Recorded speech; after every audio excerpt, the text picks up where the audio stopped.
Billionaires have been using charities as tax shelters for decades, and in this video, I'm going to show you how you could do the exact same thing in a few simple steps. Just take a look at the Bill and Melinda Gates Foundation, the Buffett Foundation, or the Zuckerberg Initiative, and you will see that these are all charities that are owned by billionaires who are receiving massive tax benefits in exchange for setting up these entities. And I'm here today to tell you that you don't have to be rich or ultra wealthy to use these same benefits to reduce your own taxes. As a practicing CPA at mycpacoach.com, I have helped tons of ordinary people set up giving structures just like these that massively reduce their taxes without giving any more than they currently do to their favorite charities. And if you want to learn how to do this, make sure you like and save this video, comment your questions below, and stay tuned to the end. Let's go ahead and jump in. Okay, so let's start with the basics of how charitable tax deductions work, because if you don't understand this, you certainly will not understand the more advanced techniques that I'm about to share with you. So first and foremost, it is worth noting that the Big Beautiful Bill made some key changes to how the charitable tax deductions work. Now, in general, you receive a dollar for dollar tax deduction for each dollar you give to a qualified charity. But there's one big problem with this that affects 90% of taxpayers: the itemized deduction. Before this year, you could only deduct your charitable donations if you took the itemized deduction. And the big problem with that is that most people actually take the standard deduction when they go and file their tax returns. For example, in 2025, the standard deduction is almost $16,000 for single taxpayers and almost $32,000 for married taxpayers. Which means if I gave $10,000 to my church or my favorite charity and had no other itemized deductions, then it would be pointless for me to use that because the standard deduction would still save me more money in taxes. Now, with the passing of the Big Beautiful Bill, individual taxpayers can now write off up to $1,000 to $2,000 of charitable donations without taking the itemized deduction.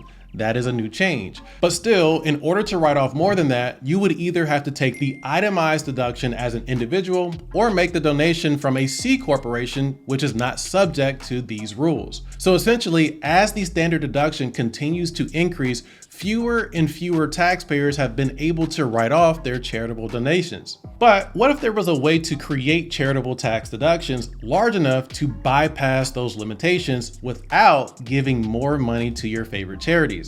As a licensed CPA, I have helped people accomplish this by setting up their own charity that they move money into, and in exchange, they receive a very large tax deduction while remaining in control of those funds. The charity effectively acts like a tax shelter. You write off your contributions into it and pay no income tax on the income generated inside of it.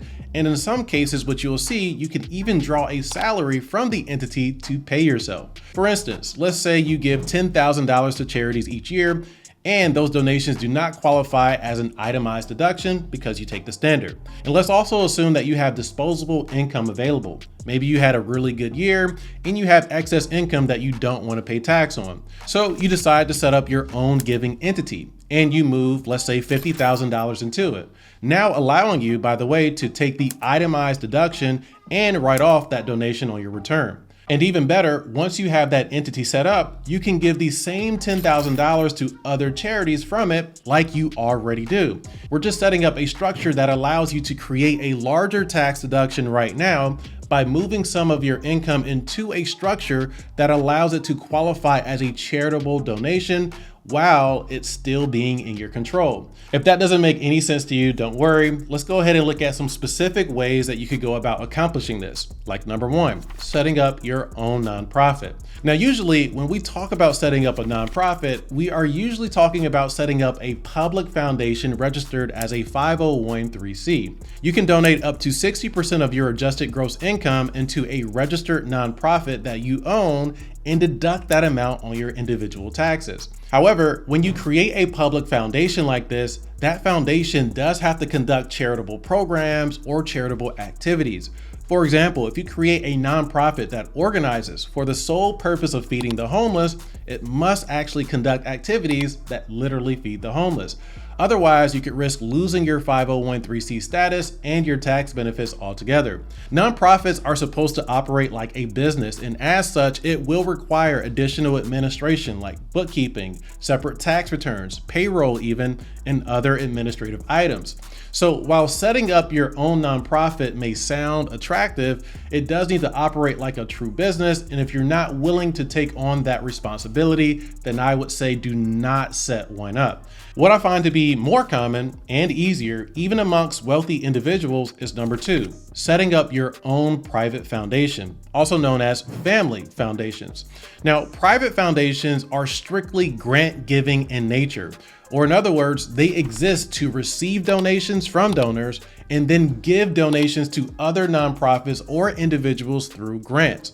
And unlike public charities, private foundations are not required to conduct charitable programs or activities. However, they are required to give at least 5% of their net assets to charities each year. And if they do not, then they may face compliance issues.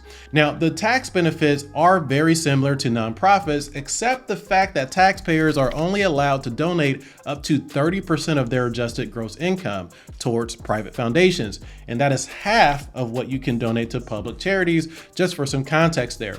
The IRS knows that taxpayers like to shelter income into their own foundations and probably capped it at 30% for this very reason. But still, you can create sizable deductions within this depending on your income.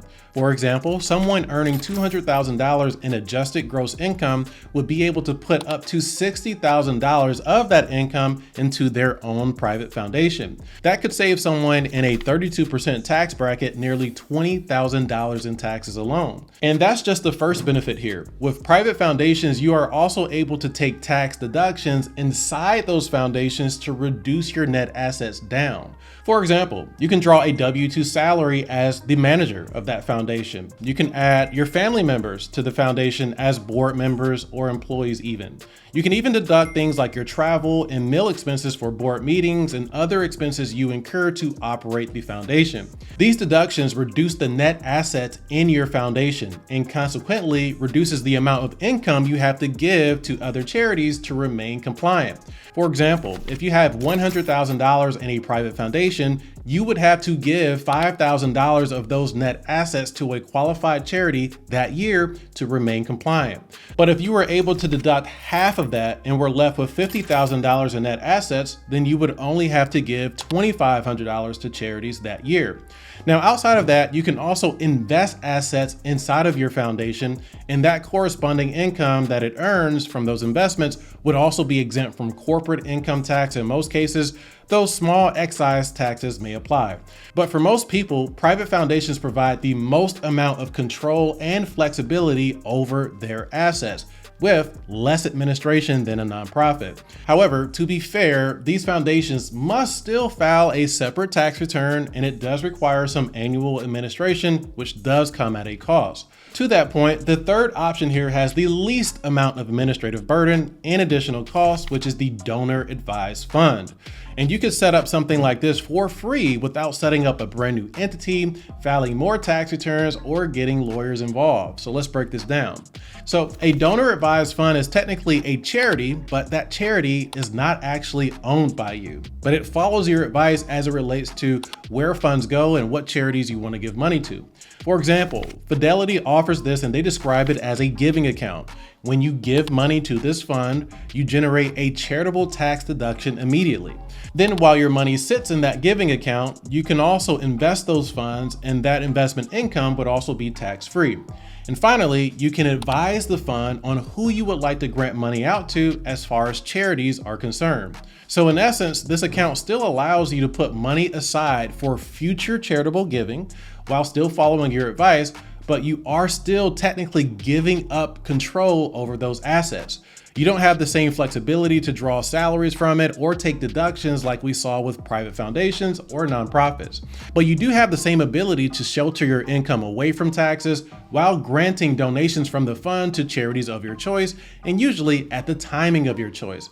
And because the funds are not in your control, there is also no requirement to give a certain amount of those fund assets to charities every single year, like what we saw with private foundations. So ultimately, if you desire simplicity, you might look at setting up a donor advised fund. But if you want maximum control, you might look at setting up a private foundation.